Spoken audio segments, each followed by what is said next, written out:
सभापति महोदय, सरकार ने कई कृषि फार्म खोले हैं। क्या ये फार्म घाटे में नहीं चल रहे हैं? अगर सारे खर्च जोड़ दिए जाएं, बड़े बड़े अधिकारियों के वेतन जोड़ दिए जाए तो पता चलेगा कि सारे ये कृषि फार्म घाटे में चल रहे हैं। क्या इसी तरह से आप सारे किसानों को घाटे पर खेती करने के लिए मजबूर करेंगे? विराम पैरा। जिस क्षेत्र से मैं आता हूँ वहाँ एक पुल बना है। मैंने 10 वर्ष तक अपनी विधान सभा में इस पुल के लिए कोशिश की है। जिस दिन से मैं यहाँ आया हूँ बराबर उसकी चर्चा करता आ रहा हूँ, बराबर कोशिश कर रहा हूँ। मैं कहता हूँ कि गंगा पर वह पुल बने। उस पुल को बनाने का आश्वासन भी मिला था।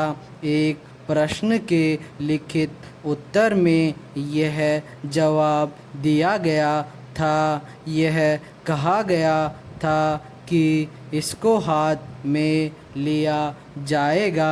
अब मालूम हुआ है कि उस योजना को उठाकर ताक पर रख दिया गया है और वह पुल नहीं बनेगा।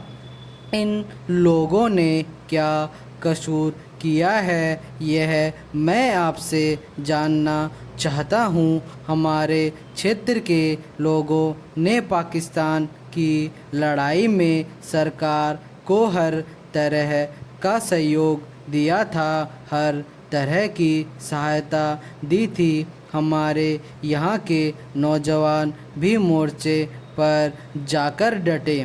जिस समय पाकिस्तान के साथ हमारा युद्ध चल रहा था तो कहीं कोई बात नहीं थी, अन्न की कमी कहीं नहीं थी। अन्न भी हमारे विरोधी साथी पैदा करते हैं जो यह चाहते हैं कि सरकार असफल हो जाए।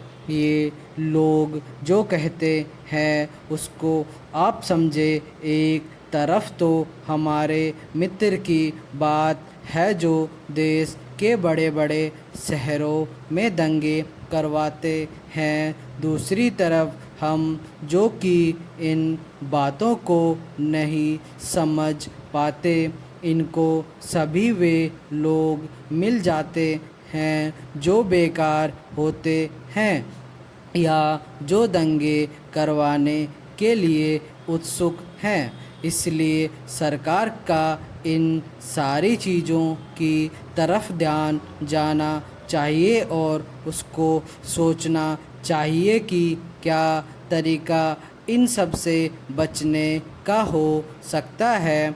एक ही तरीका हो सकता है कि इस देश में हर आदमी को काम मिले, देहात में लोगों को करने के लिए काम मिले और खादी कमीशन की जो योजना है और जो कि एक अच्छी योजना है वह ठीक तरह से चले। सौभाग्य से मैं आर्य समाज संगठन से संबंध रखता हूँ। संपूर्ण विराम।